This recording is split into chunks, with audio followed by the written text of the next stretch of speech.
বাংলাদেশের ঐতিহ্যবাহী জেলা কিশোরগঞ্জ, কটিয়াদি থানার অন্তর্গত কটিয়াদি বাজার ব্যবসায়ীদের উদ্যোগে মহাবিশ্বের মহাবিশ্বয় আমাদের মালিক, আমাদের মনিব, মহান রব্বুল ইজ্জাত ওয়াল জালালের মুখের পবিত্র বাণী কোরআনে কারীম তাফসীরুল কোরআন মাহফিলের স্বনামধন্য সভাপতি, প্রাণ প্রিয় কিশোরগঞ্জবাসী, আল্লাহ দরবারে শুকরিয়া জানাচ্ছি যিনি কোরআনের জন্য আমাদের অন্তরকে এভাবে পাগল পারা বানিয়ে দিয়েছেন। আহলুল কোরআনি হুম আহলুল্লাহি ওয়া খাসসাতু, কোরআনওয়ালা যারা নবীজি জানিয়েছেন তারা আল্লাহর পরিবারভুক্ত লোক। সুবহানাল্লাহ। এ কথার লোড কত, ওজন কত আপনি টের পাচ্ছেন? আমার পরিবারের লোক যেমন আমার কাছে যেই রকম, আমি যেভাবে দেখি তাদেরকে, কোরআনওয়ালা লোক যারা এই মানুষগুলোকে নবীজি তুলনা দিয়েছেন এরা আল্লাহর পরিবারের এবং খাস। জানি কোরআনের জন্য যারা পাগল হয়ে এদিনের বেলা হাজারো কাজ বাদ দিয়ে এই ময়দানে আসার মন মানসিকতা এবং সুযোগ করে দিলেন, বলছে আলহামদুলিল্লাহ। দরুদ আর সালাম পড়ছি আমাদের নবী মুহাম্মদুর রাসূলুল্লাহ সাল্লাল্লাহু আলাইহি ওয়াসাল্লামের প্রতি। কোরআনে কারিমে আল্লাহ তাকে বিশেষ করে 7টা নামে ডাক দিয়েছেন। আরো নাম আছে, আমি প্রতিটি কথার ভেতর থেকে শিক্ষা বের করি, এই জন্য এই শব্দগুলো নিয়ে আসতেছি। আমরা শুধু শোনার জন্য এসেছি আর বলার জন্য বলে চলে যাচ্ছি এই জন্য না, আমরা এখান থেকে কিছু নিয়ে বাড়ি যেতে চাই। অনেক শিক্ষিত মানুষ এখানে বসে আছেন, আমি চেষ্টা করব প্রত্যেকের খোরাকি দেওয়ার। বিশ্ববিদ্যালয়ে যারা ক্লাস নিত দেখতাম, সামনে যারা আছে ওরা সব এক মানের, 80-82 জন ছাত্র ছাত্রী যারা সব এক মানের, কিন্তু এখানে তো আর ওই রকম না। এটাও একটা ক্লাস চলছে, ক্লাস হয় 45 মিনিট, আমরা আর একটু বেশি করে 1 ঘন্টা ক্লাস করব, কিন্তু এই ক্লাসের ছাত্রের মান তো এক একটার এক এক রকম। এখানে এমনও লোক আছে ইশারা দিলে বোঝে, আর একজন আছে একবার বললে বোঝে, এমনও মানুষ বসে আছে ওরে পিটাবেন তাও বুঝবে না। আমরা যেন ওই রকম হয়ে না যায়। আপনারা কিশোরগঞ্জ এলাকার মানুষেরা এমনিতে রাষ্ট্রপতির এলাকার মানুষ, জ্ঞানী মানুষ আপনারা, আমরা ইশারা দেব কোরআনে কারীম দিয়ে, আমরা যেন আল্লাহর পক্ষ থেকে আজকের এই মাহফিলটা তিনি যেন হেদায়েতের সারিয়া বানিয়ে দেন, বলেন আমিন। আল্লাহ রাব্বুল আলামিন কোরআনে কারীমে 7টি নাম ধরে নবীজিকে স্পেশাল ভাবে ডাক দিয়েছেন। তার 1 নম্বরে ইয়াসিন। আল্লাহ বলেন, হে নেতা, আমি খেয়াল করার জন্য বলছি, এদিকে তাকান, ক্লাস চলছে। ইয়া হরফে নেদা, ইয়া মানে হে, সিন মানে সাজ্জেদ, বাংলা অর্থ হচ্ছে নেতা। এই শব্দটা শুনলে অনেকে রাজনীতি মনে করে, অনেকে দুনিয়ার সাথে মিলিয়ে দেয়, এটা আখিরাতের সাথে সম্পর্কিত। নয়তো আল্লাহ কোরআনে ইয়াসিন বলে ডাক দিতেন না। আমরা ইয়াসিন সূরার কথা শুনলে অনেকে মনে করি একবার পড়লে 10 খতম কোরআন শরীফ পড়ার সওয়াব হয়। হ্যাঁ, মাস্ট বি, হবে, কিন্তু এর ভেতরে 83টা শিক্ষা আছে, ওগুলো আপনার প্র্যাকটিক্যাল লাইফে থাকা লাগবে। আপনি একটাও মানেন না, শুধু পড়ে যাচ্ছেন। আপনার সওয়াবের পরিবর্তে যেগুলো জানলেন ওর উপরে যদি আমল না থাকে আরো গুনাহ হবে।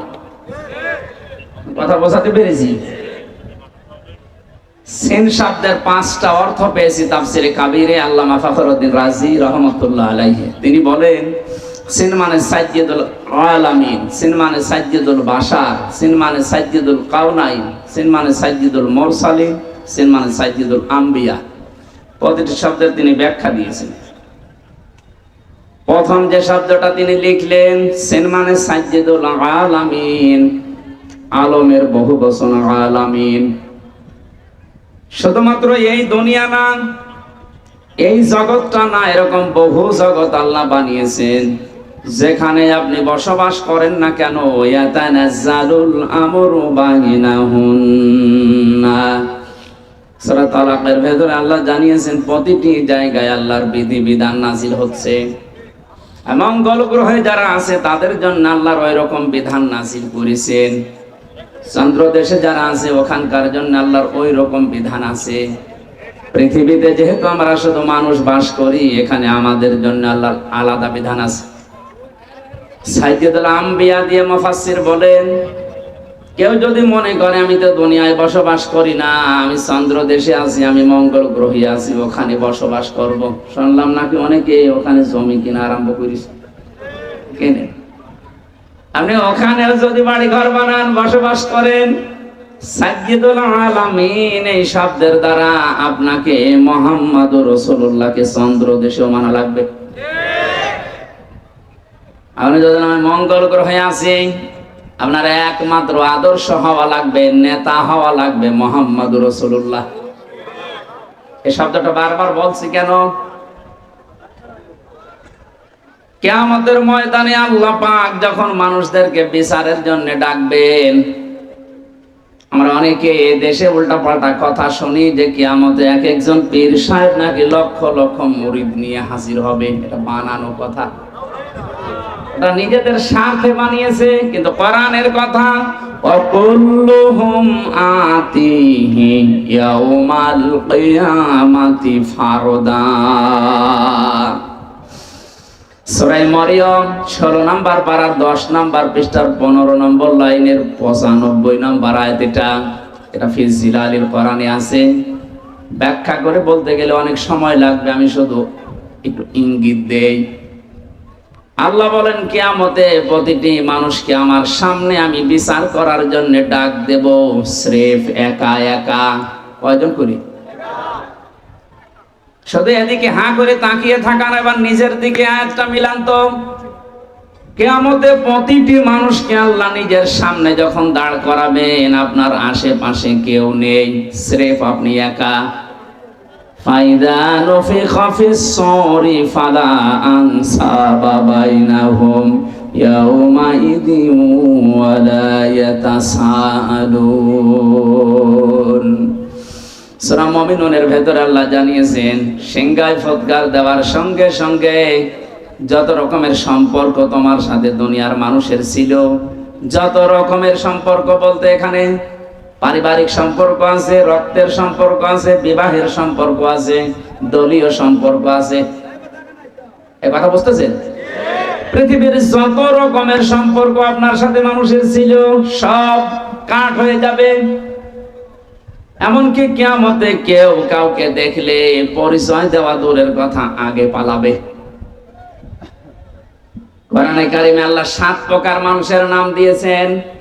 ইয়াউমা ইয়াফিরুল মারউ মিন আখিহি ওয়া উম্মিহি ওয়া আবিহি ওয়া সাহিবাতিহি ওয়া বানিহি ইলা আখিরি আয়াত। আল্লাহ বলেন, কিয়ামতে মানুষ দেখলেই সর্বপ্রথম পালাতে আরম্ভ করবে তার ভাইয়ের কাছ থেকে। প্রশ্ন আসতে পারে, পৃথিবীতে ভাইয়ের চাইতে আপনজন আছে মা, মায়ের নাম আল্লাহ কেন দিলেন না প্রথমে?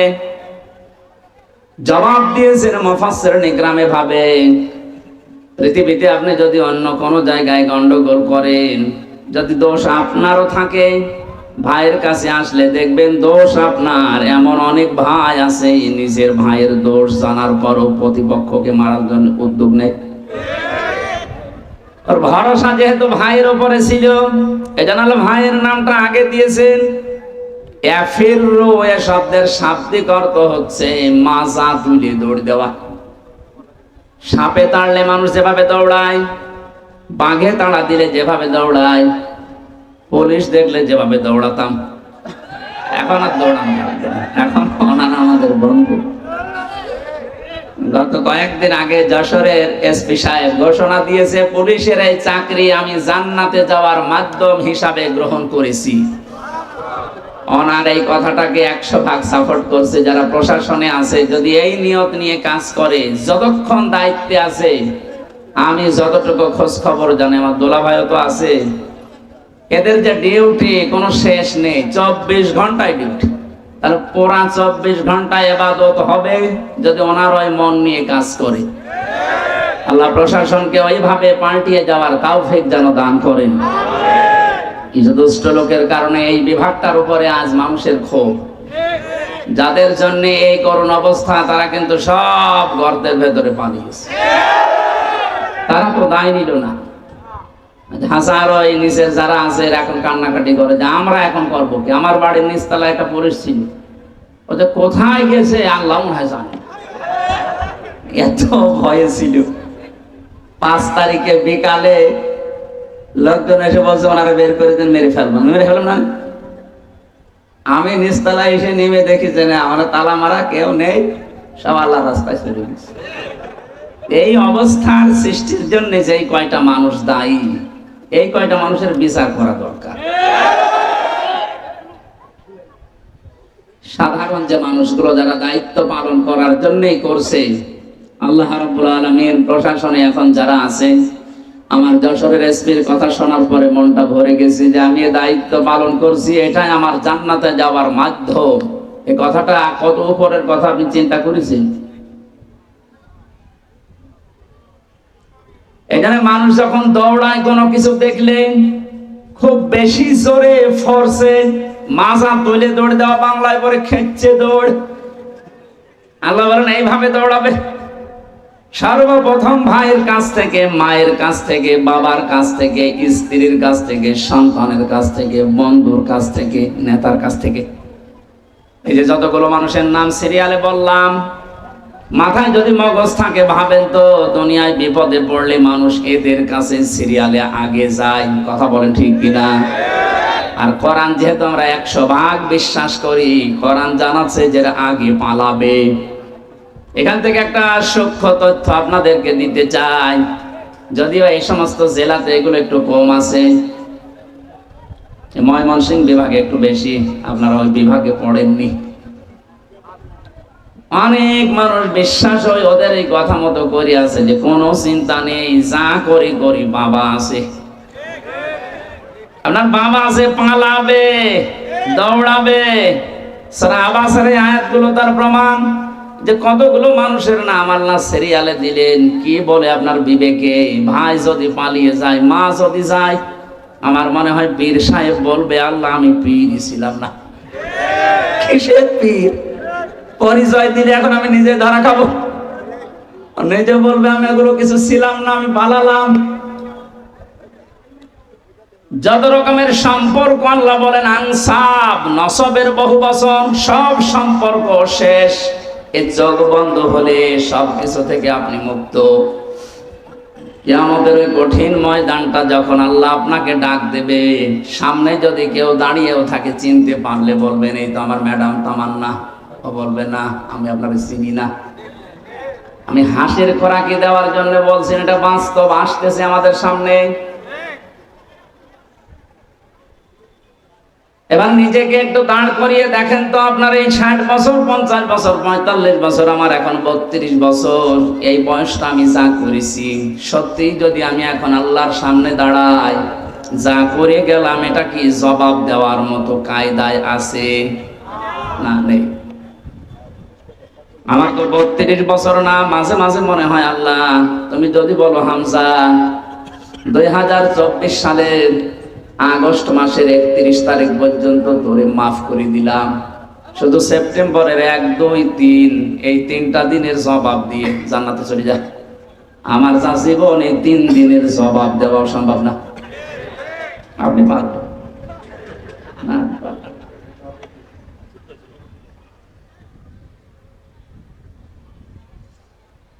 কঠিন বাস্তবতা আমার সামনে। কাবা শরীফ তাওয়াফ করছিলাম যখন, ষষ্ঠ চক্করে দেওয়ার সময় একটা দোয়া মনে আসতেছে, পড়ছিলাম আল্লাহ আল্লাহুম্মা ইন্নী আলাইয়া হুকুকান ফীমা বাইনি ওয়া বাইনিকা। কাবার সামনে নিয়ে বলা হচ্ছে মাবুদ আমি তোমার গোলাম, তুমি আমার মালিক, তুমি আমাকে গোলাম হিসাবে সেই নেই থেকে শুরু করে হামজা বানিয়েছো। আমি কিন্তু উল্লেখ করার মতো কিছু ছিলাম না, একেবারে নেই থেকে শুরু করে আজ হামজা পর্যন্ত তুমি বানিয়েছো। হ্যাঁ, আমার মা বাবা শুধু বিছানায় ছিল, এতটুকুই শেষ, বাকি কিছু করার ক্ষমতা তাদের নেই। বিজ্ঞান জানিয়েছে বাবার স্ফলিঙ্গ দিয়ে দ্রুত গতিতে পানিটা যখন বের হয়ে মায়ের রেহেমের ভেতরে যায়, 40টা দিনে মহান আল্লাহ এটাকে 4টা ভাগে ভাগ করেন। ফালিয়ানজুরিল ইনসানু মিম্মা খুলিকা মিম্মা দাফিকিন ইয়াখরুজু মিন বাইনিস সুলবি ওয়াত তারাইব। আলেম যারা আছেন একটু খেয়াল করেন তো, আল্লাহ বলেন মানুষ কি নজর করে না তার জন্মের দিকে? আল্লাহ এমন একটা জায়গায় হাত দিয়েছেন, দুর্বল একটা জায়গা। মানুষকে যদি কেউ ঘায়েল করতে চায়, ছোট করতে চায়, মুখ বন্ধ করে দিতে চায়, সে যেন তার দুর্বল জায়গায় হাত দেয়। আল্লাহ দিয়েছেন এমন একটা জায়গায় হাত দিয়েছেন, আপনি উস বিষ করার মতো ক্ষমতা পাবেন না। কে নিয়ে এত লাফালাফি করো তুমি?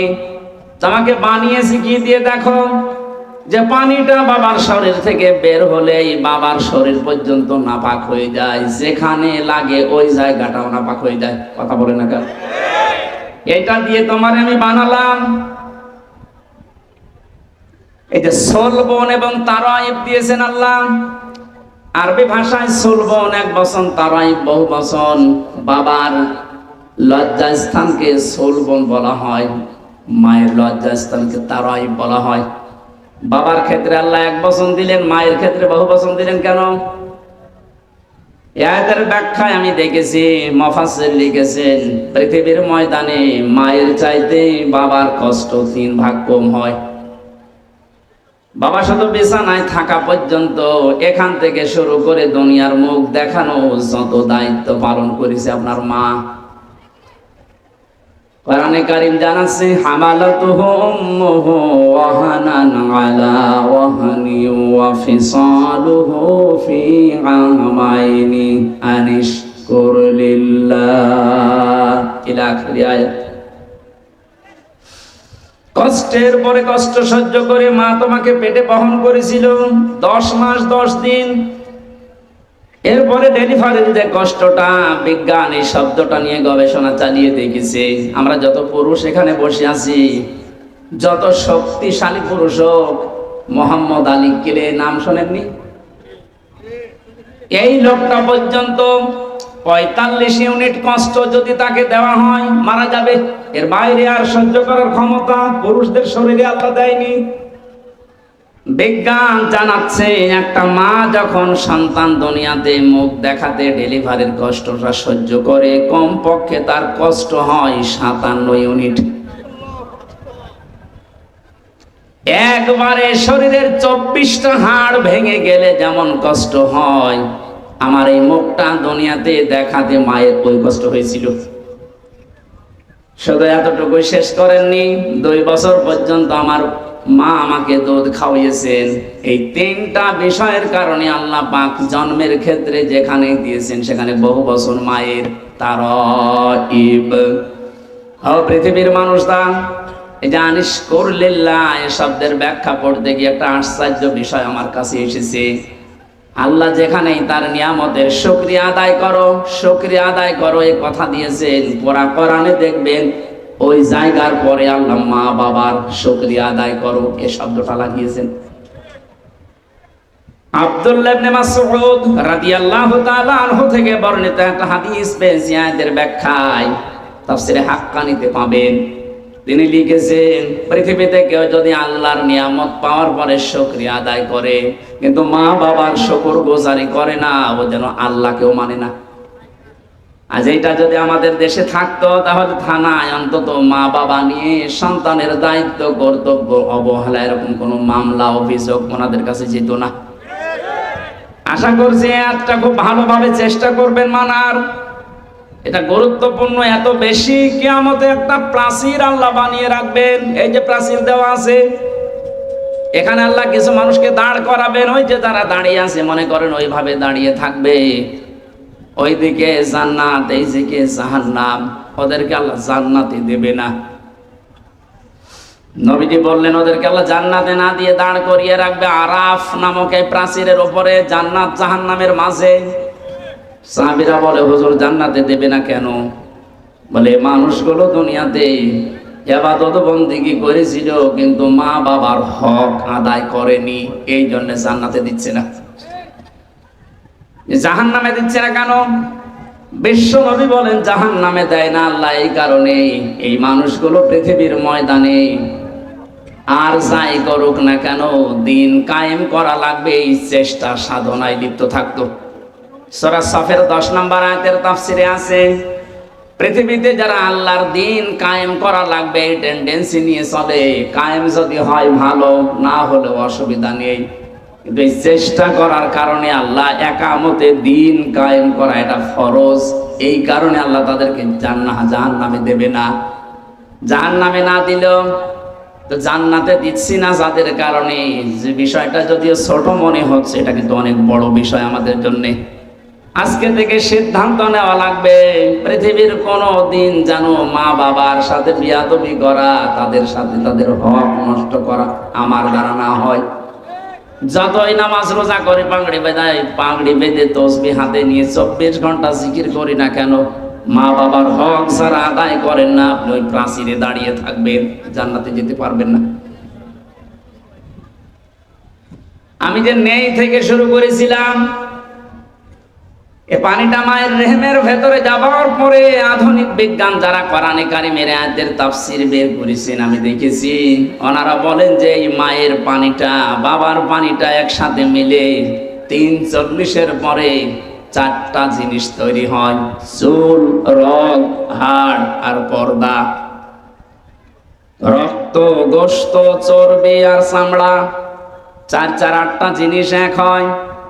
6 মাস যখন আস্তে আস্তে বয়স হয়ে যায় মায়ের পেটের ভেতরে, তখন ক্ষুধার উদ্রেক দেখা দেয়, খাবারের প্রয়োজন হয়। আল্লাহ পাক বলেন আমি যে রব নামটা নিয়েছি এই জন্যে তোমাকে আমি 5টা জিনিস দান করি, ওয়াজআলা লাকুমুস সামআ ওয়াল আবসারা ওয়াল আফইদা ইলা আখির আয়াত। শ্রবণ শক্তি, দর্শন শক্তি, বাক শক্তি, আকেল শক্তি আর ঘ্রাণ শক্তি, এই 5টা আমি আল্লাহ দান করি মায়ের। তোমাকে তৈরি করার জন্য 8 5 13টা জিনিস এক হয়ে যায়, তখন আস্তে করে মায়ের পেট থেকে নিয়ে আসার ব্যবস্থা করি। আল্লাহু আখরাজাকুম মিন বুতুনি উম্মাহাতিকুম, মায়ের পেট থেকে বের করার দায়িত্ব আমি আল্লাহর। এখন অধিকাংশ মেয়েরা এই দায়িত্বটা দিয়েছে ডাক্তারকে। এই স্টেজে যারা বসে আছে তাকান তো, এদের একটার মাকেও সিজার করা লিখেছে? এই কথা বলছেন কেন? আমি সহজে কয়টা আছে তাকান, একটার মাকেও তো সিজার করা লাগলো না। আর এখন যারা আছে 100টার প্রায় 80টা সিজার ছাড়া হচ্ছে না। কারণ এই লোকটার মায়ের বিশ্বাস ছিল আল্লাহর উপরে যে পরিমাণ, এখন এদের বিশ্বাস, ওই বিশ্বাসটা দাঁড়িয়েছে ডাক্তারের উপরে। সন্তান পেটে আসতে দেরি, স্বামীকে বারবার নিয়ে চলো, কোথায়? ক্লিনিকে। কেন? দেখা লাগবে পেটে, জন্ডিস না লেডিস। 10 মাস 10 দিনে মনে হয় 4-5 বার করে আল্ট্রাসাউন্ড করে। বিশ্বাসটা আল্লাহর উপরে একেবারে ছেড়ে দিয়ে করে, ওর মাও করে, বাবাও করে। এমনও শাশুড়ি আছে বলেন না আমার মেয়ে, আমার জাদুর কষ্ট হবে, সময় হওয়ার আগেই নিয়ে চলো। আল্লাহ বলেন ঠিক আছে যা, সে বীর্য থেকে শুরু করে এ পর্যন্ত নিয়ে আসলাম, এখন আমি বের করার রাস্তা তৈরি করে পারবো না, জাতরে দিয়ে দিলাম। সম্মানিতা শাশুড়ি যারা আছেন, আমি যেহেতু নিজে বক্তব্য, এটা আবার রেকর্ড হচ্ছে না তো সমস্যায় পড়ার না, সত্য যেহেতু বলছি, শাশুড়ি যারা আছেন এত চাপ দিয়েন না। আপনার মেয়ের ওই সন্তানটা তৈরি করা যদি সেই বীর্য থেকে শুরু করে পর্যন্ত আল্লাহ সব পারে, যে 13টা জিনিস কেউ তো দেয়নি, আল্লাহ নিজে দিয়েছেন। আল্লাহ নিজেই ঘোষণা দিচ্ছেন আমি নিজে বের করে আনার দায়িত্ব নিলাম। অথচ স্বামীও অনেকে চায় যে আমার স্ত্রীর সন্তানটা নরমালে হোক, শুধু শাশুড়ির কারণে অনেকে পারে না। আমি বেশি বলে ফেললাম। শাশুড়ি যারা আছে আমার মনে হয় আগামী বছর আমার নাম শুনলে বদবদ করবে যে হুজুর মরুক না। আপনি সিজার করে আপনার মেয়েটাকে সংসার করার অনুপযোগী করে দিয়েছেন, আপনি হয়তো টের পাচ্ছেন না, বাস্তবতা বোঝেন।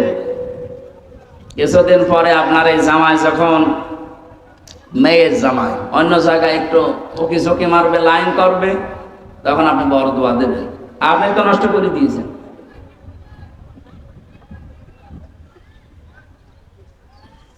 আমার ভাইরা, আল্লাহ রাব্বুল আলামিনকে কাবা শরীফ ষষ্ঠ চক্কর দেওয়ার সময় বলা হয়েছিল, আল্লাহ তুমি ওই নেই থেকে শুরু করে এই যে হামজা পর্যন্ত বানালে আমারে, যত কিছু দেওয়ার দুনিয়াতে সব তুমি আমাকে দিয়ে দিয়েছো। হাল আতা আলাল ইনসান খায়রুম মিনাদ দাহরি লাম ইয়াকুন শাইআম মাযকুরা। আমি তো জন্ম হওয়ার আগে উল্লেখ করার মতো কোনো বিষয়ও ছিলাম না। তুমি আমাকে যা যা দেওয়ার সব তোমার রব নামের খাতিরে আমাকে দিবে। পাঁচটা বিষয় আল্লাহ যে আলাদা ভাবে আপনাকে দিয়েছেন, একটু কোনোদিন ভেবেছেন? ওটা কিন্তু দুনিয়ার কেউ দেয় না। শ্রবণ শক্তি, দর্শন শক্তি, বাক শক্তি, আকেল শক্তি আর ঘ্রাণ শক্তি। মাঝে মাঝে একা থাকলে ভাবে, আল্লাহ যদি তুমি আমাকে একটাও কম দিতে, হামজা হয়ে দুনিয়ায় আসতাম ঠিক। যদি দর্শন শক্তি না দিতে, মানুষ আমাকে কানা বলতো। কথা বলছেন না কেন? কুমিল্লা একবার খাবার খাচ্ছিলাম মাহফিলে, বাম পাশে এক অন্ধ, হঠাৎ বিদ্যুৎ চলে গেল। আমরা যারা সকলা মানুষ আছি চিল্লা পাল্লা করছি, কই তাড়াতাড়ি জানাটা চালু, কারণ আলোর ব্যবস্থা করেন। অন্ধ আমার হাত চেপে ধরে বলছে, হুজুর চিল্লাচ্ছেন, মাত্র কয়েক মিনিট কারেন্ট চলে গেছে, আপনারা চিল্লান। অথচ আজ 42 বছর আমার জীবনে কোনো কারেন্ট নেই।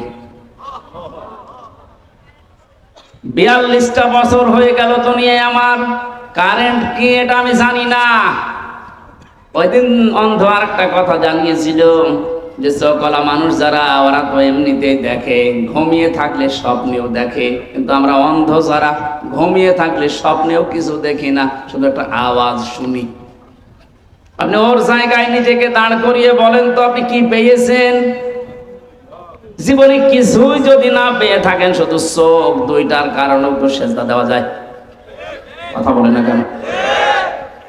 জামাত ইসলামের যিনি আমির এখন, ডাক্তার শফিকুর রহমান, ওনার সাথে জেলখানায় আমি ছিলাম, এক রুমে দেখেছি মাঝে মাঝে উনি সেজদা দিত শুধু এইটার দিকে তাকিয়ে। বুড়া মানুষ, মুরব্বী মানুষ, 65 বছরের বয়স, সারাদিন আদালতে থাকার পরে যখন আসতেন রাত 8টা, 8:30, 9টায়, কিছুক্ষণ নামাজ আদায় করার পরে সেজদায় পড়ে যেতেন। এক সেজদায় 45 মিনিট, 1 ঘন্টা, 1.5 ঘন্টা পড়িয়াছে। যুবক মানুষ এশার নামাজ পড়ে ঘুমিয়ে দেয়, 2 ঘন্টা, 2.5 ঘন্টা পরে ঘুম ভেঙে দেখি পড়ে আছে সেজদায়। কি স্যার সেজদা দিচ্ছেন? হামজা, যে চোখ দুইটা আল্লাহ দিয়েছে, নিয়ামত যদি সারা রাত ও সেজদায় থাকি, আদায় হবে না।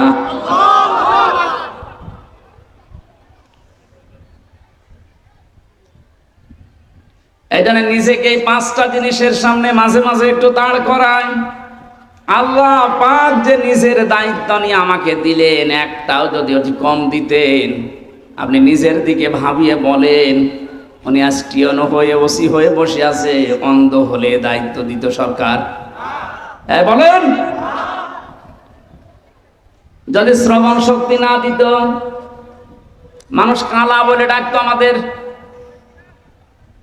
এখানে কাবা ঘর তাওয়াফ করার সময় ষষ্ঠ চক্কর, এটা আল্লাহকে বলা হচ্ছে, মাবুদ আমাকে তুমি নেই থেকে পর্যন্ত সব দিলে, কিন্তু তুমি তো আমার মালিক, তুমি তো কিছু পাও আমার কাছে বান্দা হিসাবে। আমি গোলাম হিসাবে তোমারে কিচ্ছু দিতে পারি নাই, তবে একটা জিনিস আমার কাছে আছে, আমি তোমার বান্দা, তোমার নাম যে গফফার, এই কারণে তুমি আমারে মাফ করে দাও। কিয়ামতের ময়দানে এই জন্য আল্লাহ যেহেতু প্রথমে আপনাকে স্রেফ একা ডাকবে, আমি তো 2-3 দিনের হিসাবে মিলাতে পারলাম না, কেউ পারবেন না, এই জন্য আপনি দাঁড়াবেন। কিয়ামতের বিচার ব্যবস্থায় যে 3টা সিস্টেম চালু হবে, আল্লাহ যদি কারো জন্যে ন্যায় বিচার করে, কেউ জান্নাত পাবে না। প্রশ্ন আসতে পারে, ন্যায় বিচার যদি না হয় তাহলে কি অবিচার হবে না? আল্লাহর বিচারে কোনো অবিচার নেই। কি কথা বলেন না কেন? আল্লাহর বিচারের সিস্টেমে কোনো অবিচার, বলেন বলেন। ন্যায় বিচার করলে আমরা কেউ আল্লাহর বানানো জান্নাতে যেতে পারবো না, তাহলে যাবো কি করে? একটা উপায় আছে, আল্লাহ যদি মাফ করে দেয় তাহলে। যেহেতু আপনাকে একা ডাকবে, নিজের সামনে দাঁড় করিয়ে, মাতাজালু কদামা বানি আদম আব্দি ইয়াউমাল কিয়ামাতি হাত্তা ইসআলান খামসিন আন উমরিহি ফিমা আফনা ওয়া আন শাবাবিহি ফিমা আবলা ওয়া আন মালিহি মিন আইনা ইকতাসাবাহু ওয়া ফিমা আনফাকাহু ওয়া আন ইলমিহি মাযা আমিলা ফিহি। মুত্তাফাকুন আলাইহি। ও কিশোরগঞ্জবাসী, আমি আমার ইমান থেকে কথা বলছি, নিজের দিকে মিলানি হাদিসটা। নবীজি বলেন প্রতিটি মানুষকে আল্লাহ নিজের সামনে একা একা দাঁড় করিয়ে 5টা জিনিস জিজ্ঞাসা করবে। 1 নম্বরে বলবে, তোরে আমি একটা হায়াত দিয়েছিলাম 60, 70, 80 বছরের, কি করে কাটালি বলতো? আপনি ভাবেন তো যে বয়সে আসেন, এখনই যদি আল্লাহর সামনে প্রথম প্রশ্নের জবাব আপনি কি এখনো জোগাড় করতে পেরেছেন? না, পারি না আমরা। 2 নম্বরে জিজ্ঞাসা করবে ওয়াং শাবাবিহি ফিমা আবলা, একটা যৌবন দিয়েছিলাম, যৌবনটা কি করে কাটালি বল। আমাদের যৌবন যেভাবে কাটছে আমি তো দেখতে পাচ্ছি কোরআনের চোখ লাগিয়ে, যে আমরা অধিকাংশ মানুষ দাঁড়িয়ে থাকবো স্রেফ, কিছুই বলার ক্ষমতা আমাদের থাকবে না। 3 নম্বরে বলা হবে কিভাবে সম্পদ উপার্জন করেছিলে বল। কালকে কোর্টে হাজী সেলিমকে তুলেছিল, যেভাবে মানুষ গালাগালি করছে, ঘৃণা করছে, থুতু মারছে, ডিম মারছে, যা করেছে কালকে ওনার সাথে, উনি যদি স্বাভাবিক জীবন যাপন করতে, যে যতটুকু সম্পদ হলে একটা মানুষের চলে ওইভাবে চলতো, উনি যা করেছে আমার মনে হয় উনি একা না, 1000 বছরও যদি হায়াত নাই, যা করে রেখেছে ঢাকার বুকে, 1000 বছর হায়াত পেলেও সম্পদ করাবে না। অথচ বয়স এখন যা হয়েছে, যদি কালকে মারা যায় কি করলো বলেন? যে পুলিশগুলো আমার সাথে পেছনে পেছনে যাচ্ছিল, বলছো হুজুর আমাদের মতো বেতন পেয়ে হালাল রুজি উপার্জন করে যদি এই লোকটা এত সম্পদ কামাতে হতো তো কিয়ামত হয়ে গেল, এ সম্পদের মালিক হওয়া সম্ভব ছিল না। আসলে বাস্তবতা এই, আপনি কি করে এত টাকার মালিক হন? আপনি বলেন তো কি করে এত টাকার মালিক হওয়া যায়? 15 বছরে কত টাকা আছে আপনি নিজেই জানেন না।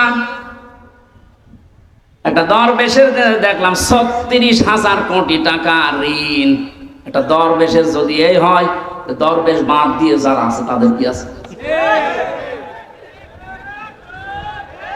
সম্পদ যা উপার্জন করছেন, বৈধটাকে খেয়াল করেন। একটা মানুষের চলতে কত টাকা লাগে। এই যে কিছুক্ষণ আগে আমরা সবাই খাবার খেয়ে আসলাম, যে বাড়িতে হয়তো কম বেশি সবাই খেয়েছি পেট পুড়ে। এখন যদি কেউ রাজভোগ সামনে এনে দেয়, আমাদের যে এখন অবস্থা, 1 কেজি বলে যে 20,000 টাকা কি 2,000 টাকা কেজি এই মিষ্টির আপনি খান, আমার তো মনে হয় এখানে এখন আর কারো খাওয়া সম্ভব না। এই তো আমাদের জীবন, 2,000 টাকা কেজি মিষ্টি পড়ে আছে, এখন আর খাওয়া সম্ভব না, কারণ আমার পেটে আর জায়গা নেই। কার জন্য আপনি কি করে যাচ্ছেন? কোন পথটা দিয়ে সম্পদ আসছে একটু হিসাবও করেন না। এই হিসাবটা নেই, এই জন্য আমরা বেপরোয়া হয়ে চলছি। এটা যত বেশি মানুষের ভেতরে টেন্ডেন্সি তৈরি হবে, না সম্পদ আমার কিভাবে আসে কিভাবে যায়, এইটা যদি হিসাব করে চলে, এই দেশে দুর্নীতি মুক্ত হতে 41 সাল লাগবে না, 41 ঘন্টায় যথেষ্ট। এই সেন্স শুধু দরকার। খলিফাতুল মুসলিমিন হযরত আবু বকর আমিরুল মুমিনিন, তিনিও তো আমাদের এদেশে যারা দায়িত্বে আছে এরকম রাষ্ট্রপ্রধান ছিলেন। তার স্ত্রী উম্মে রোমানা একদিন এসে বলে, স্বামী বড় ছেলে আব্দুল্লাহ ও পায়েস খেতে চায়, আপনি দয়া করে রাষ্ট্রের যিনি খাজানচির দায়িত্বে আছে, অর্থমন্ত্রী বাইতুল মালে, তারে বলেন আগামী মাসের বেতন যেন আমাদের আগেই দিয়ে দেয়। অনেকে অর্থমন্ত্রীর কাছে বললেন আগামী মাসের বেতনটা একটু দিয়ে দেন। মন্ত্রীও বানিয়েছিল ওই রকম, ডাক দিয়ে বলে, খলিফা আপনি আগামী মাস পর্যন্ত বেতন চান, আগামী 1 মাস বেঁচে থাকবেন, ওইটা একটু লিখে দেন। অনেক বলছে ঠিক আছে আমার বেতন লাগবে না। বাড়িতে যে স্ত্রীকে শুনিয়েছে যে এটা বলেছিলাম আমাকেই শুনিয়েছে, স্ত্রী আমাদের বড় মদের উল্টা পাল্টা না, স্ত্রী ওই রকম 15 দিন পরে কথাবার্তা আর কিছু বলে না, ঠিক আছে আর চাহিদা নেই। 15 দিন পরে ঠিক উনি খাবারটা তৈরি করেছে, সামনে দেওয়ার পরে বলছে কোথায় পেলে? স্ত্রী বলছে স্বামী আপনি ভুল বুঝবেন না, আপনাকে আমি বলেছিলাম আপনি পারেননি, অপারগতা দেখিয়েছেন, আমি জেনে শুনে একটা কাজ করেছিলাম। ওই দিন থেকে এই 15 দিনে প্রতিদিন 1 মুঠ করে চাল, গম, আটা যাই বলেন তুলে রাখতাম। এই 15 দিনে প্রায় 2 কেজি বেশি হয়ে গেছে। এইটা বিক্রি করে আজ আমি এই সন্তানের চাহিদা পূরণ করতে এটা বানিয়েছি। এটা হারাম কোনো কিছু মিশ্রিত নেই। হযরত আবু বকর বললেন সন্তান তাড়াতাড়ি খেয়ে নাও। খাবার শেষ করে চলে গেলেন অর্থমন্ত্রীর কাছে। বাইতুল মালে গিয়ে বলে খাজানচি আগামী মাস থেকে আমার যে বেতন আছে 12,000 টাকা 2,000 করে কম দিও। কারণ আমি যা হিসাব করে দেখলাম যে আমার 10,000 টাকা হলেও সংসার চলে, 2,000 টাকা রাষ্ট্রের কাছে কাজে লাগাও। আজ দায়িত্বে আছে 1628 জন মানুষ, এখানে 2 জন আছে।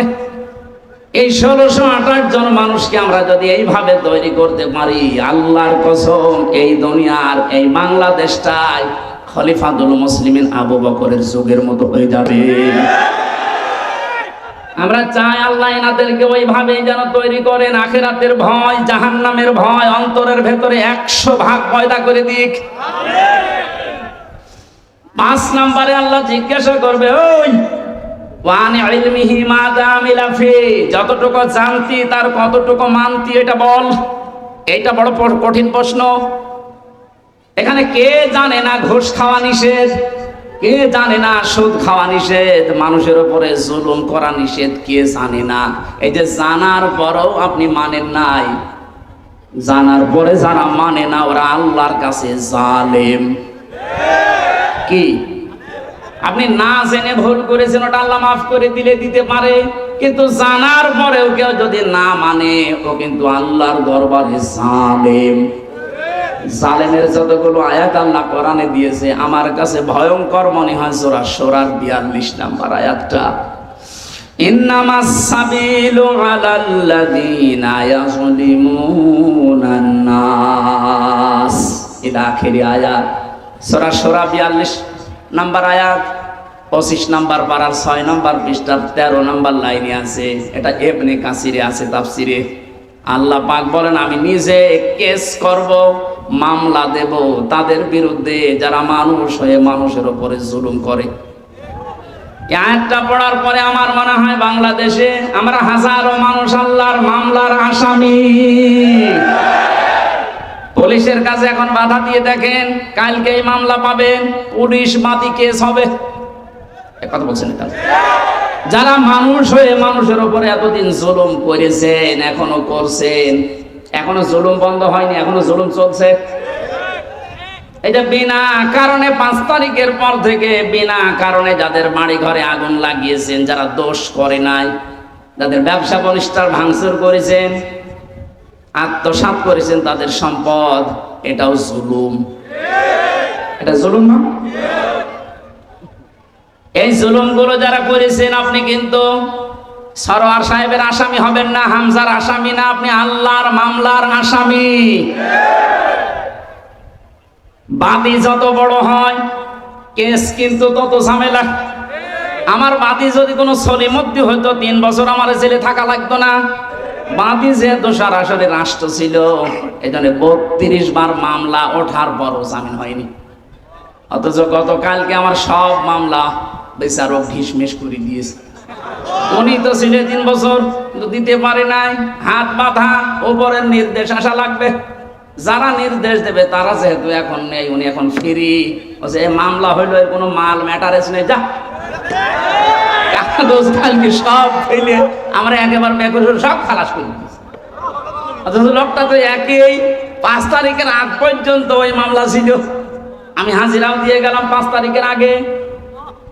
মাত্র এই কয়েকদিনের ভেতরে পুরা উল্টিয়ে বসে। কি আমি মনে করলাম, প্রশ্ন করি স্যার আপনি তো এখানে ছিলেন, মাল ম্যাটারেস কিছু নেই এর ভেতরে, আপনি এর আগে দেখেননি? এখন আমি তো জিজ্ঞাসা করলে বলবো হুজুর কিছু করার নেই, হাত বাঁধা ছিল, এখন হাত খোলা আছে। ন্যায় বিচার উনি চেষ্টা করেছে। আমি ওনার জন্য কালকে ওনার অফিসে দোয়া করেছি। জজ মুজিবুর রহমান, যতটুকু শুনেছি আদালত পাড়ায়, যে উনি ন্যায় বিচার করার জন্য সাদাকে সাদো কালোকে কালো উনি 100 ভাগ চেষ্টা করতেন। এই কঠিন সময়ও আল্লাহ যেন ওনাকে মঞ্জিলে মকসুদে পৌঁছিয়ে দেন। জয় বলেন আমিন। যতটুকু আমরা জানছি ততটুকু মানছি না। এই যে এলেমের প্রশ্ন করা হবে, এলেম মানে মাওলানা হওয়া লাগবে আমার মতো না, হাফেজ হওয়া লাগবে না। যে যতটুকু জানেন ওই জ্ঞান অনুযায়ী বিবেক অনুযায়ী যদি কেউ কাজ না করেন, সে জাহান্নামে সাঈর নামক একটা দরজা আছে, সেখানে আল্লাহ তাকে প্রবেশ করাবে। ওয়াকালু লাউ কুন্না নাসমাউ আও নাকিলু মা কুন্না ফি আসহাবিস সাঈর। সূরা মুলকের 10 নম্বর আয়াত। আল্লাহ বলেন জাহান্নামে সাঈর নামক যে দরজা আছে, এই আলালিহান আগুনের সামনে যখন মানুষকে নেওয়া হবে, ফেরেশতা মালিক যিনি দারওয়ানের দায়িত্বে আছে, উনি বলবে কেন আসলেন? যত মানুষ এই সাঈর নামক জাহান্নামে যাবে, তারা এক বাক্যে বলতে বাধ্য হবে যে আমরা শোনার পরে না শোনার ভান করেছিলাম, আর আমাদের বিবেক আমরা কাজে লাগাইনি। তাকান তো আজ তার দিকে তাকিয়ে, আজ হাজারো মানুষ আমরা যে জানার পরও না জানার ভান করে থাকি, মানতে চাই না। বিবেক যাদের আছে, বিবেক যারা কাজে লাগান না, এরা আল্লাহর দৃষ্টিতে পশু, এমনকি পশুর চাইতেও নিকৃষ্ট। জোরে বলেন নাউজুবিল্লাহ। আমি যেটা শিক্ষা দেওয়ার জন্য এতক্ষণ ঘোর ব্যাস করছি, সেটা একবারে বলছি, কান খাড়া করেন। পৃথিবীর যেখানেই যান না কেন, আপনাকে মুহাম্মদ রাসূলুল্লাহকে নেতা মানা লাগবে। কারণ কিয়ামতের সর্বপ্রথম একা একা ডাকার পরে দ্বিতীয় সিস্টেমে এবার আর আল্লাহ আপনাকে একা ডাকবেন না। একটু খেয়াল করেন, প্রথম বিচারের ধাপ শেষ, দ্বিতীয় ধাপে আল্লাহ আপনাকে ডাকবেন এবার একা একা না। ইয়াউমা নাদউ কুল্লা উনাসিন বিইমামিহিম। আল্লাহ পাক বলেন,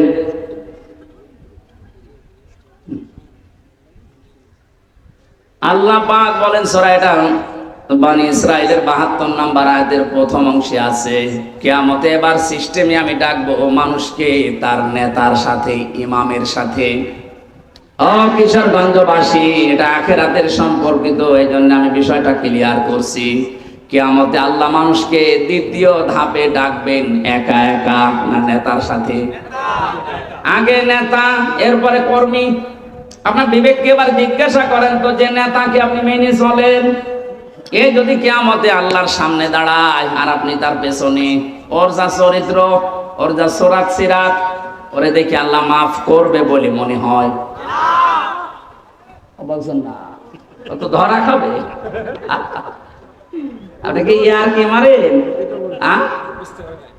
আপনি এখনই বলছেন না আমি যাকে মেনে চলি, যার পেছনে থাকি, কিয়ামতে ওর সামনে যদি আমি থাকি আল্লাহ ওরে দেখে মাফ করবেন, আপনি নিজেই বলছেন, তাহলে আপনি ধরা খাবেন না। এই জন্য শুধু ইয়াসিন পড়ে শেষ করে দিলে হচ্ছে না, এটা মানা লাগবে। বিশ্ব নবী বাদ দিয়ে অন্য কেউ যেন আপনার আদর্শ মরণ পর্যন্ত আর না হয়, এটা খেয়াল রাখবেন। কারণ নবীজি যদি সামনে দাঁড়ায় ওই দিন, আপনি পেছনে থাকলে আপনাকে দেখা লাগবে না, বিশ্ব নবীকে দেখে আল্লাহ মাফ করে দেবে। ইয়াসিনের যত শব্দর ব্যাখ্যা আছে সব বলতে 33টা পেয়েছিলাম আমি, এত বলতে গেলে সময় চলে যাবে। আমরা 2টা আয়াত কোরআন থেকে পড়েছিলাম, এক আয়াতের কিছু কথা তাফসীর আকারে বলছি। সূরা জুমা থেকে পড়েছি একটা আয়াত। কি সূরা? জুমা। জুমা মানে এক জায়গায় হওয়া, একত্রিত হওয়া। আমরা যেহেতু 7 দিন পর পরে মুসলিমদের একটা অনুষ্ঠান আছে জুমার নামাজ, ওখানে এক জায়গায় হই। নামাজ পড়ার পরে আপনার কাজ কি? ইসলামে তো শুধু ইবাদত হিসাবে শুধু নামাজই না, নামাজ যখন শেষ হয়ে যাবে তখন আপনি আর মসজিদে বসে থাকতে পারবেন না। বাংলাদেশে বহু জায়গায় সিস্টেমটা আছে, নামাজের পরে অনেকেই মসজিদের ফ্যান টাঙিয়ে আরামে বসে গল্প করছে। না, কোরআনে কারীম জানাচ্ছে ফাইদা কুদিয়াতিস সালাতু ফান্তাশিরু ফিল আরদি ওয়াবতাগু মিন ফাদলিল্লাহ। নামাজ যখন শেষ হয়ে যাবে মসজিদে আর থাকা যাবে না, ছড়িয়ে যান, ছিটিয়ে পড়েন। যেখানে যার কর্মজীবন আছে ওখানে হালাল রুজি উপার্জন করার জন্য চেষ্টা চালান। আমার কর্মজীবন দিনের এই ময়দানে, আমার একটা ব্যবসা আছে, ওখানে আমি যে শ্রম দেব ওইটাও নামাজের মতো ইবাদত। ওনার কাজ অফিসে, ওনার কাজ থানায়, নামাজ শেষ করার পরে থানায় যদি 8টা ঘন্টা বসে ডিউটি করে, ওই 8 ঘন্টা নফল নামাজের সওয়াব আল্লাহ ওনার আমল নামায় লিখে দেবে। এখানে নামাজের সময় মাস্ট বি, মুসলিম যারা নামাজ পড়তেই হবে, এর কোনো বাদ দেওয়ার সিস্টেম তো নেই। অনেকে চেয়ারে নামাজ পড়েন, মাসলা বলছে একটা, আপনি যদি দাঁড়িয়ে নামাজ পড়তে না পারেন বসে পড়বেন, বসে যদি না পারেন শুয়ে পড়বেন। কোন কারণে বাবুগিরি দেখানোর জন্য চেয়ারে নামাজ পড়া লাগবে আপনার? এই এলাকায় হয়তো এই সিস্টেম নেই, এটা কুষ্টিয়ায় আছে। আমার মনে হয় এই মাসলা বলা ঠিক হইল না। ঠিক আছে না, আপনি কোন কারণে বসেছেন? সব কাজ আপনি বাইরে করে বেড়াচ্ছেন, আর এখানে এসে আপনার যে সিস্টেম না, এটা যায় না আপনার সাথে। আপনি যদি অপারগ হয়ে থাকেন, বসে দাঁড়িয়ে নামাজ পড়তে পারছেন না, আপনি বসে পড়েন। কথা বুঝতেছেন? বসেও আপনি পারেন না, আপনি শুয়ে শুয়ে ইশারা করেন যে আমি এখন রুকু যাচ্ছি, এখন সেজদা করছি। যদি এইটাও না পারেন, অজ্ঞান হয়ে গেছেন, আপনার নামাজ মাফ। এমনকি মেয়েদের যখন দুনিয়ায় সন্তান আসে, প্রথম যে পানিটা দেখা যায়, এই অবস্থায় যদি সন্তানের মাথা বের হয়ে যায়, বিশ্ব নবী বলেন তোলার ভেতরে ছেলেটার মাথাকে বিছিয়ে দিয়ে মহিলাকে বলো নামাজ পড়তে। এত বড় গুরুত্বপূর্ণ একটা বিধান, যদিও নামাজের এই বিধানটা আমাদের দেশে এখন রাষ্ট্রীয়ভাবে কায়েম নেই, এই জন্য ওয়াজ করা লাগছে।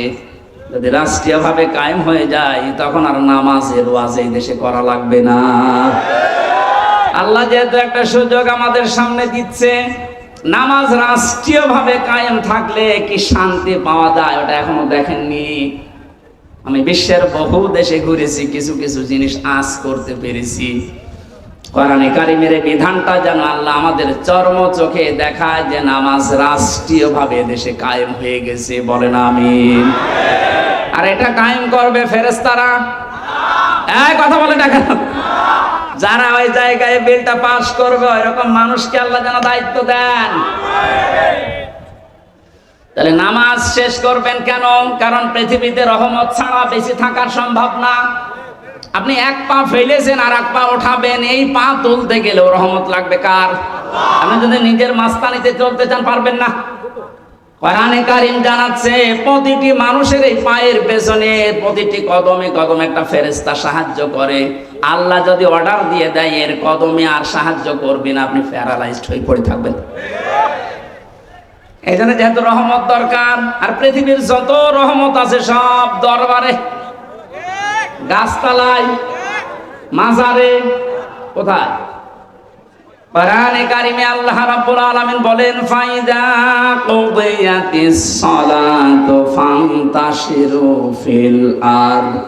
নামাজ যখন শেষ হয়ে যায়, এই আয়াতের ব্যাখ্যা করতে গিয়ে আমি ইবনে কাসিরে পড়তে পড়তে পেয়েছি যে তোমাদের জীবনে রহমত দরকার। দুনিয়ার কোন জায়গায় এত রহমত নেই যত রহমত আল্লাহ তার ঘর মসজিদে রেখেছেন। এখানে প্রবেশ করার প্রথমেই মানুষকে বলা লাগে কি? আল্লাহুম্মা আফতাহলি আবওয়াবা রাহমাতিকা। হে আল্লাহ, আমি তোমার রহমতের জন্য এসেছি, যত দরজা আছে একটা না আবওয়াব, সব দরজা খুলে দাও। তাহলে মসজিদের জন্য, রহমতের জন্য কোন জায়গা? আরো জোরে। এটা পাওয়ার জন্য মসজিদে যাবেন তো? যত কাজ থাক সব আজান হওয়ার পরে স্টপ। আগে ফরজ নামাজটা শেষ করেন, খুব জরুরি হলে আপনি ফিরে আসেন, এরপরে আপনি আবার কাজে লাগেন। নফল সুন্নাত যদি পড়তে না পারেন, সময় যখন পান পড়ে নিয়েন, কিন্তু ফরজ মাফ নেই। মাস্ট বি, ফরজ নামাজ মরণের আগ পর্যন্ত ছাড়া যাবে না। কেউ যদি ফরজ নামাজ ছেড়ে দেয়, আল্লাহ বলেন আমি ওর দায়িত্ব ছেড়ে দেই। টের পেয়েছেন কত বড় কথা এটা? আপনি আল্লাহর দায়িত্বেই থাকবেন না। এই জেলায় যিনি এসপি আছেন, পুরা জেলার মানুষকে কন্ট্রোল করার জন্য, নিরাপত্তা দেওয়ার জন্য সরকার তাকে দায়িত্ব দিয়ে এখানে পাঠিয়েছেন। এই কটিয়াদির মানুষগুলো সহজ সরল ভাবে চলতে পারে, নিরাপত্তা নিয়ে চলতে পারে, সব কাজ নির্বিঘ্নে যেন করতে পারে, এই জন্য দায়িত্ব দিয়েছে সরকারি নারে। এই কথা বলছেন এখানে। ওনার দায়িত্বের বাইরে চলে গেলে আপনি কিন্তু বিপদের সম্মুখীন হবেন। পুলিশ এখন নেই, এই জন্য আমরা এখনো আতঙ্কগ্রস্ত। এটা কাটেনি। কুষ্টিয়া থেকে পর্যন্ত কাল আমি 4:30টার সময় এসে পৌঁছিয়েছি। পুলিশ যেহেতু এখন সেরকম অ্যাক্টিভ না, এই জন্য হাজারো ভয় মনের ভেতরে, না জানে আবার কে গাড়ি থামায়। ওনারা যে দায়িত্বে আছে, ওই দায়িত্বের ভেতরে আপনাকে থাকা লাগবে, শান্তি স্বস্তি নিরাপত্তা নিয়ে থাকতে পারবেন। আল্লাহ পাক বলেন, আমার রহমতের বাইরে চলে গেলে তুই 1 সেকেন্ডও টিকে থাকতে পারবি না। এই জন্য রহমতের জন্য মাজারে যাবেন না মসজিদে? আরো জোরে। মসজিদে বসে থেকে কাজ শেষ তা না, নামাজ ফরজ শেষ, সুন্নত নফল মসজিদে পড়ার দরকার নেই। এই মাসলাটা মনে রাখবেন। সুন্নত নফলের জন্য বাড়ি বা যেখানে বসবাস করেন ওই জায়গা, কিন্তু ফরজ নামাজের জন্য পুরুষের জায়গা মসজিদ। নামাজ শেষ হওয়ার পরও বসে বসে আপনি গল্প করছেন, ফ্যান চালিয়ে দিয়েছেন, বিল দেবে কি আপনার বাবা নাকি? এই জন্য এটা জায়েজ নেই। যারা এগুলো করছেন এটা বন্ধ করেন। না, দিনের কোনো শিক্ষা নেওয়ার জন্য, তালিম নেওয়ার জন্য বসে আছেন সেটা আলাদা। তাছাড়া মেয়ে বিয়ে দেবেন, ধান লাগাবেন জমিতে, এই নিয়ে আপনি গল্প শুরু করেছেন নামাজের পরে মসজিদে ফ্যান ছেড়ে দিয়ে। আমার দাদা একটা গল্প বলছিল শিক্ষার জন্য। কিছু মানুষ নামাজ পড়ে না, কোনো ওয়াক্তে যায় না, কিন্তু এলাকাতে বিদ্যুৎ নেই, সোলারে চলে, মসজিদে জেনারেটর দিয়ে ফ্যান চালায়।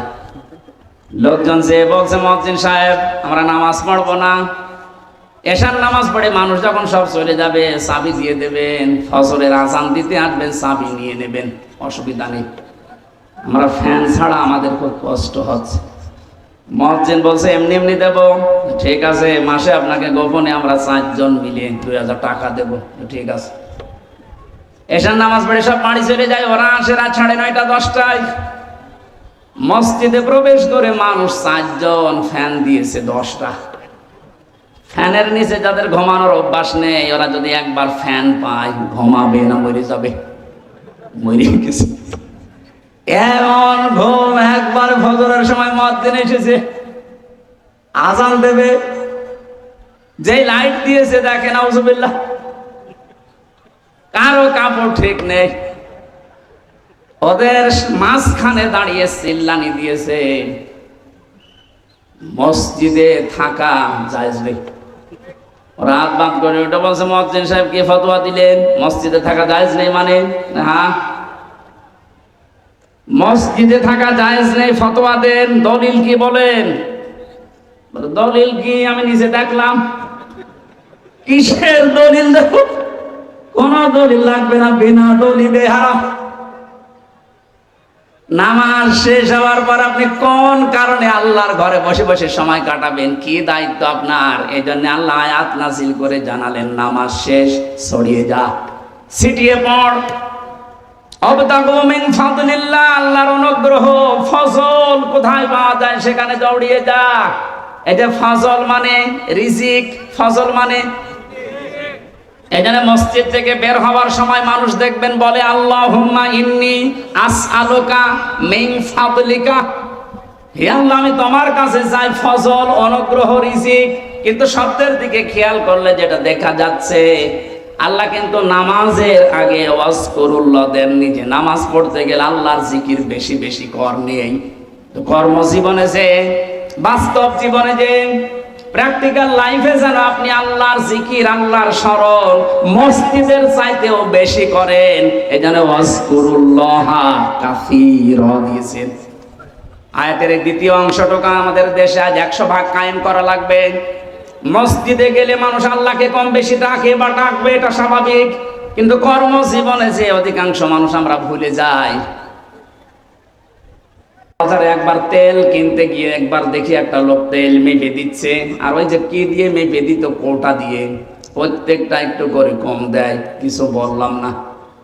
ওই লোকটা যখন চলে গেল, কাছে গিয়ে বললাম, মুরব্বী মাথায় টুপি দিয়ে আপনি কি কাজ করলেন? এ কাজ করা আপনার ঠিক হয়েছে? কিছু কথা বলার পরে আমারে ধমক দিয়ে বলছে, বেশি বোঝো।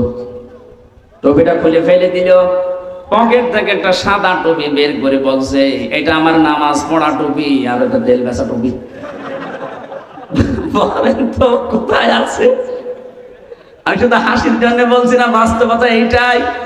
ওই যে নামাজে স্মরণ করেছিল যে টুপিটা মাথায় দিয়ে, ওই টুপিটা মাথায় দিয়ে যদি ওর কর্মজীবনে আল্লাহকে স্মরণ করতো, প্রতিবার একটু একটু করে কম দিতে পারত।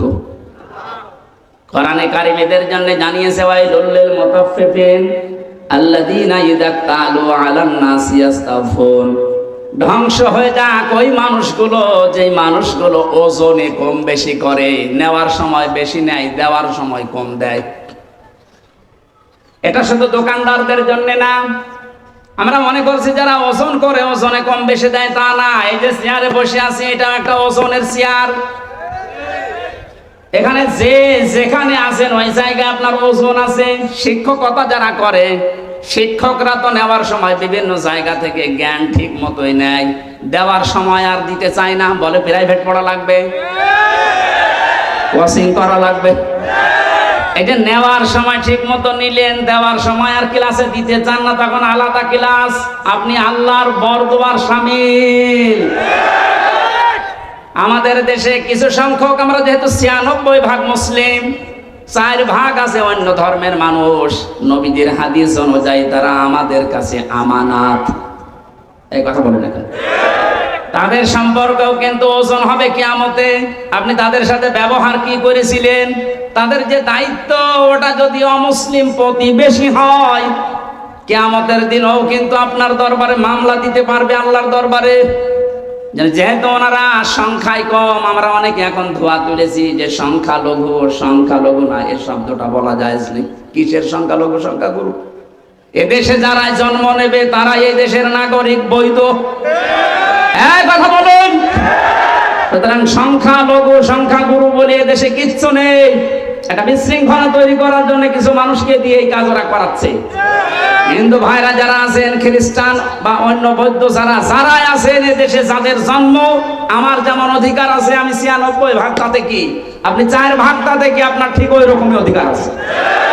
আপনার ধর্ম আপনি 100% নিরাপত্তা নিয়ে পালন করবেন, কোনো বাধা নেই। বাধা যে দেবে তারে প্রতিহত করা ফরজ। ওনাদের সাথে ভালো ব্যবহার করা ইবাদত। আকুলু লিন-নাসি হুসনা। আল্লাহ বলেন আকুলু লিল-মুসলিমিনা হুসনা।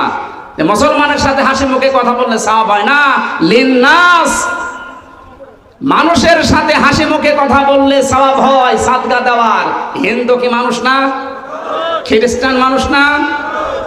এজন্য ওনাদের সাথে মানুষের মতো আচরণ করা লাগবে। এটা একটা ইবাদত, এটা কর্মজীবনে এটার একটা কর্ম। আমাদের এলাকায় আছে কিনা জানি না, আমাদের এলাকায় তো হয়তো হিন্দু নেই। এই এলাকায় যদি অমুসলিম কেউ থাকে, আপনারা মুসলিম বেশি, তাতে কি, তাদের সাথে আচরণ করা লাগবে, কারণ এটা একটা ওজনের স্তর। কিয়ামতে এইটাও পাল্লায় মাপ দেওয়া হবে। এমন কোন কাজ যেন আমরা না করি যে এই কারণে আবার ধরা খেয়ে যাচ্ছে। বিশ্বনবী জানিয়েছেন, কোন এলাকায় যদি অমুসলিমরা থাকে, তারা তোমাদের কাছে আমানত। ওদের উপর যদি অত্যাচার করো বিনা কারণে, কিয়ামতে আমি নবী তোর বিরুদ্ধে মামলা দায়ের করব, ওর পক্ষ নিয়ে। এখানে এলাকায় যদি এরকম কিছু করে থাকেন, নামাজ পড়ছেন, রোজা রাখেন, পাগড়ি মাথায় দিয়ে আসেন, কিন্তু ওদের অধিকারগুলো আপনি নষ্ট করেন, ওদেরকে ভীতি সন্তুষ্ট হয়ে রাখেন না, কিয়ামতে আপনি নবীর মামলার আসামি হবেন। নবী শেষ পর্যন্ত ওই হিন্দু লোকটার পক্ষ নিয়ে, ওই খ্রিস্টানের পক্ষ নিয়ে আপনার বিরুদ্ধে দাঁড়াবে। নবী যদি আমার বিরুদ্ধে দাঁড়ায়, আল্লাহ মাফ করে দেবে। এই বিবেকটুকু কাজে লাগে না? কখনো ওদের অধিকারগুলো যেন নষ্ট না হয়। ওদের পূজা প্রবণ যা আছে পাহারা দিয়ে করানো লাগবে। যদি ওদের ইবাদতে কোনো বিঘ্ন হয়, আপনি দায়ী থাকবেন কিয়ামতে। আল্লাহ আমাদের বুঝ দান করুন, বলেন আমিন। আযকুরুল্লাহ, এই জিকির বলতে শুধুমাত্র সুবহানাল্লাহ সুবহানাল্লাহ না, যেখানে যে বিধান আছে আল্লাহর, ওই বিধানটা ওখানে পালন করে দেখানোর নাম হচ্ছে জিকির।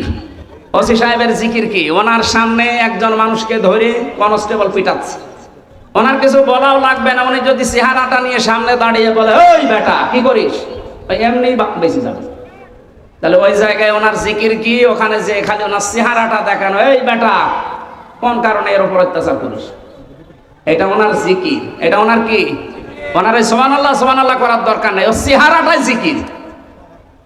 যে যেই পর্যায়ে আছেন তার নিচে যারা আছে তাদের প্রতি দায়িত্ব পালন করা আল্লাহর জিকির।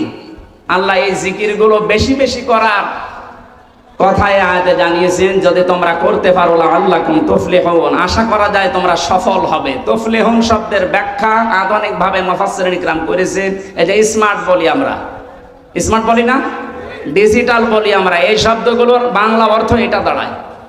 এই জন্য আমরা যদি ডিজিটাল, স্মার্ট আরো যা আছে এগুলো যদি উপহার দিতে চাই শান্তি, স্বস্তি, নিরাপত্তার বাংলাদেশ, এই আল্লাহর জিকির, আল্লাহর আইন, আল্লাহর স্মরণগুলো খুব বেশি বেশি করা লাগবে আমাদের প্র্যাকটিক্যাল লাইফে। আল্লাহ আমাদের তৌফিক দিন, বলেন আমিন। মা বোন যারা এসেছেন, আপনাদের জান্নাতে যাওয়ার জন্য বিশ্বনবী মাত্র 4টা কাজ দিয়েছিলেন। 5 ওয়াক্ত ফরজ নামাজ পড়া, রোজা রমজানে রাখা, নিজের শরীরকে পর্দায় রাখা, বিশেষ করে 14 জন পুরুষ থেকে 14টা পুরুষ বাদ দিয়ে বাকি কোন পুরুষের সামনে গেলে মুখমণ্ডল, হাতের কবজি, পায়ের পাতা বাদ দিয়ে পুরা শরীর আপনাকে ঢেকে রাখা লাগবে। 4 নম্বরে স্বামী যাদের আছে তাদের জায়েজ কথাগুলো শুনে আপনি তাকে খুশি রাখবেন। জান্নাতের 8টা দরজা আপনার জন্য খোলা থাকবে, যে কোনো দরজা দিয়ে আপনি প্রবেশ করতে পারবেন। আল্লাহ আমাদের তৌফিক দিন। আমি পারিবারিক জীবন নিয়ে জেলখানায় বসে বসে কিছু বই লিখেছিলাম, তার ভেতরে একটা এনেছি, ওইটা মেয়েদেরকে নিয়ে যেয়ে দেবেন।